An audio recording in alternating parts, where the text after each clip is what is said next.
On records আমি গভীর শ্রদ্ধার সঙ্গে স্মরণ করছি না। বাংলাদেশ তথা সমগ্র বিশ্বের রাজনীতির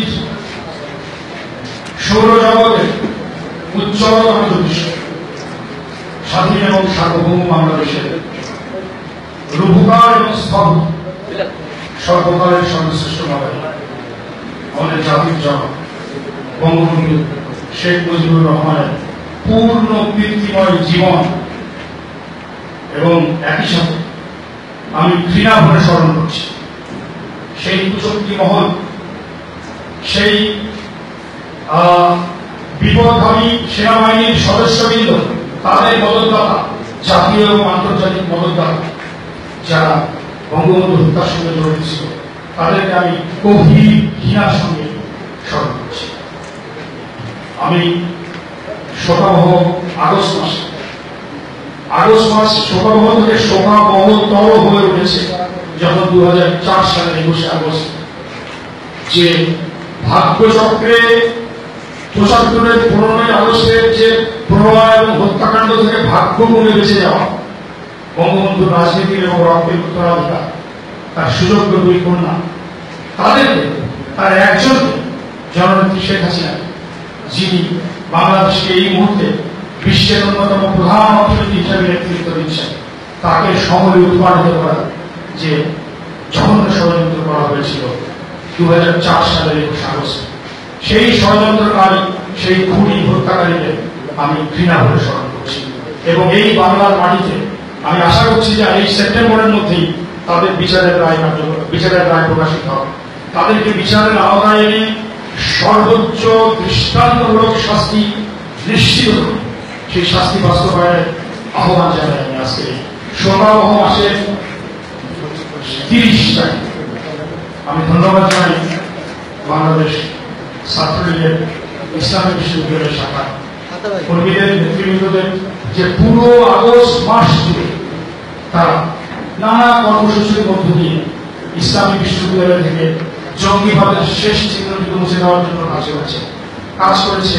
শোকাবহ আগস্টের প্রতিটি মুহূর্ত স্মরণ করে নেতাকর্মীদের মধ্যে জনগণের মধ্যে ছড়িয়েছি। এবং শেষ দিন আমি আশা পোষণ করি যে 31 আগস্টেও তাদের কোনো কর্মসূচির মধ্য দিয়ে তারা এই পুরো আগস্ট মাস স্মরণ করবে শোকের সঙ্গে, এবং এই শোককে শক্তিতে রূপান্তরিত করার দৃঢ় প্রত্যয়ে দৃঢ় হয়ে বাংলাদেশ থেকে এই মুহূর্তে শেষ জঙ্গিকে বিতাড়িত করার মধ্য দিয়ে তাদের সাফল্য, তাদের পরিণাম নির্দেশ করে। আমি আজকে বক্তৃতা বেশি করব না, বঙ্গবন্ধুকে নিয়ে আমি অসংখ্য আর্টিকেল ছাড়া এখন গুগল সার্চে বেড়ে দেখা। আমার কাছে মনে হয়েছে যে বাংলাদেশ এবং বঙ্গবন্ধু এই দুটোই ব দিয়ে শুরু। এই যে প্রাকৃতিক ভাবে বিন্যস্ত অনুপ্রাস, এটি কিভাবে আমি দৈবযোগ কিনা আমি কিভাবে ব্যাখ্যা করব আমি জানি না। বাংলাদেশ প্রতিষ্ঠার আন্দোলন সূচনা হয়েছে 48 সালে। ধীরে ধীরে ধীরে ধীরে ধীরে ধীরে আমাদের স্বায়ত্ত শাসন থেকে স্বাধীনতার জন্য বাংলাদেশ প্রস্তুত হয়েছে। একইভাবে বঙ্গবন্ধুর জীবনটা আমরা লক্ষ্য করি। বঙ্গবন্ধুর রাজনৈতিক জীবনের যে উন্মেষ, এটি ভাষা আন্দোলনে ছাত্রলীগের একজন কর্মী হিসাবে ভাষা আন্দোলনের মধ্য দিয়ে, বঙ্গবন্ধুর অবদানের মধ্য দিয়ে এটি বিকশিত হয়েছে। এবং তার পরিণতি কি অসাধারণভাবে আমি এর হিসেব নিয়ে যেতে পারি না। যেখানে হোসেন শহীদ সোহরাওয়ার্দীর মতো নেতা, যেখানে মৌলানা ভাসানীর মতো নেতা, যেখানে আবুল কাসেম ফজলুল হকের মতো নেতা, সেখানে সেই নেতৃবৃন্দকে ইতিহাস যে সুযোগ করে দেয়নি, সেই সুযোগ, জাতির জনক হওয়ার সুযোগ, বাংলাদেশের স্থপতি হওয়ার সুযোগ বঙ্গবন্ধু শেখ মুজিবুর রহমান পেয়েছে। এটিকে আমি দৈবযোগ এবং তার অর্জন ছাড়া আর কিছুই বলতে পারি। আমি শুধু প্রফেসর হুমায়ুন আজাদের একটি উক্তি আমাকে সেটা বারবার আন্দোলিত করে, যে এইখানে পরবর্তীতে বঙ্গবন্ধুর সঙ্গে অনেক তথাকথিত ঘোষককে তুলনা করা একটা ক্ষীণ ও দুর্বল অপচেষ্টা আমরা সবসময় লক্ষ্য করেছি। তারই জবাব প্রসঙ্গে প্রফেসর হুমায়ুন আজাদ, বিখ্যাত লেখক, ঢাকা বিশ্ববিদ্যালয়ের বাংলা বিভাগে, উনি বলেছিলেন যে বঙ্গবন্ধুর তুলনায় তার অগ্রজেরা হল মাঝারি, আর তার সমকালীন এবং অনুজেরা তুচ্ছ এবং হাস্যকর। এই যে উপমা, ফজলুল হকের মতো লেখা, হোসেন সৈয়দ সোহরাওয়ার্দীর মতো লেখা, যে দুর্লভ সম্মান এবং সৌভাগ্য পান, সেই সৌভাগ্য হয়েছে জাতির জনক বঙ্গবন্ধু শেখ মুজিবুর রহমান আমাদের উপহার দিয়েছেন একটি স্বাধীন এবং সার্বভৌম রাষ্ট্র।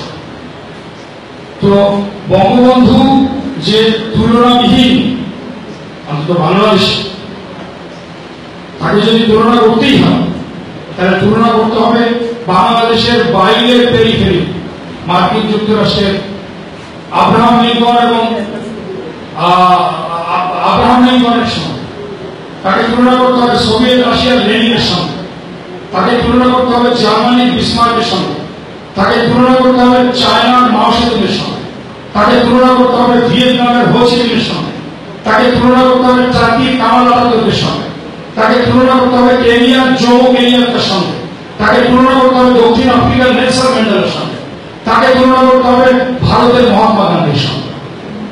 সেই তুলনা বাংলাদেশে চলে না।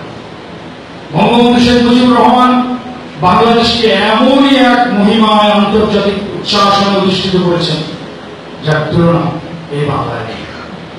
তার সবচাইতে বড় প্রমাণ হল এই যারা ঘাতক, এই জাতীয় এবং আন্তর্জাতিক চক্রান্তকারীরা তাকে সময় উৎপাদন করার চেষ্টা করেছে বঙ্গবন্ধুকে।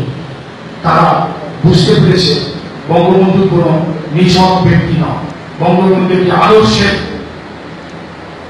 জীবন্ত প্রতিনিধি, একটি প্রতিষ্ঠান, একটি দেশ এবং জাতির মুক্ত প্রাণবন্ত প্রতীক বঙ্গবন্ধু শেখ মুজিবুর রহমান। সুতরাং তাকে ধ্বংস করা মানে একটি জাতিকে ধ্বংস করা, একটি আদর্শকে ধ্বংস করা, জাতীয় বাংলার জাতীয়তাবাদকে ধ্বংস করা, মুক্তিযুদ্ধের চেতনাকে ধ্বংস করা। এবং তা কি হয়নি?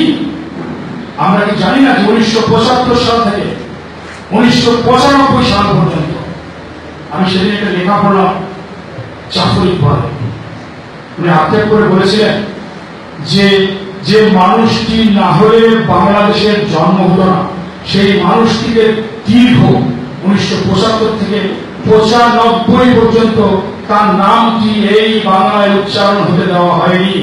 জাফর ইকবাল আক্ষেপ করে বলেছিলেন যে সেই ক্ষোভে এবং যন্ত্রণায় আমি বাসায় টিভি রাখতাম না।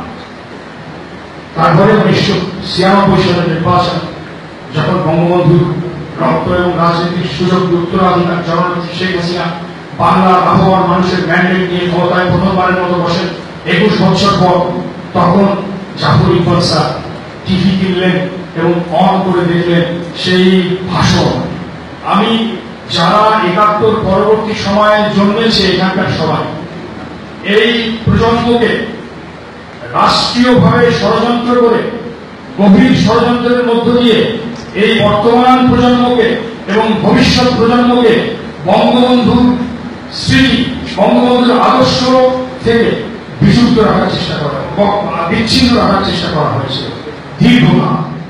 আজকে বঙ্গবন্ধু, আমরা বলে থাকি যে Mujib dead is stronger than Mujib alive.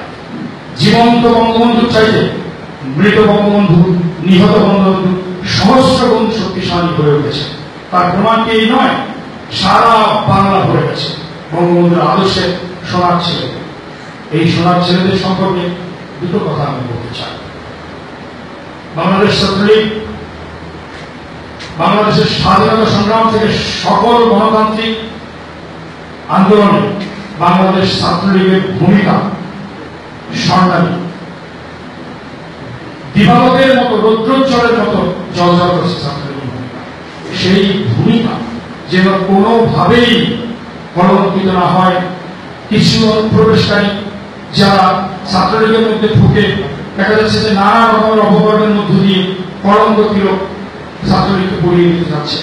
আমি শুধু এইটুকু বলতে চাই যে জাতির জনক বঙ্গবন্ধু শেখ মুজিবুর রহমানের দোহাই দিয়ে বলতে চাই যে তার হাতে গড়া এই সোনার সংগঠনকে তোমরা নষ্ট করতে দিও না। এই সংগঠন অতন্ত্র প্রহরীর মতো বাংলাদেশের স্বাধীনতা এবং সার্বভৌমত্ব, মহান মুক্তিযুদ্ধের আদর্শ, বঙ্গবন্ধুর আদর্শ উজ্জ্বল রাখার জন্য অতন্ত্র প্রহরীর ভূমিকায় থাকবে সমগ্র বাংলাদেশে এবং ইসলামী বিশ্ববিদ্যালয়।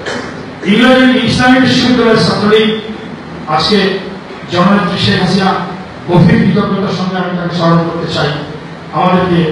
আমাদের এই ইসলামী বিশ্ববিদ্যালয় থেকে 3 জনকে এখানে দায়িত্ব দিয়েছেন এবং এইখানে আমি এইটুকু শুধু এনশিওর করতে চাই যে ইসলামী বিশ্ববিদ্যালয় বঙ্গবন্ধু, জাতির জনক বঙ্গবন্ধু শেখ মুজিবুর রহমানের চিন্তা, চেতনা এবং তার স্বপ্নের যে বাস্তবায়ন তার বাইরে কোনো কিছুই করবে না।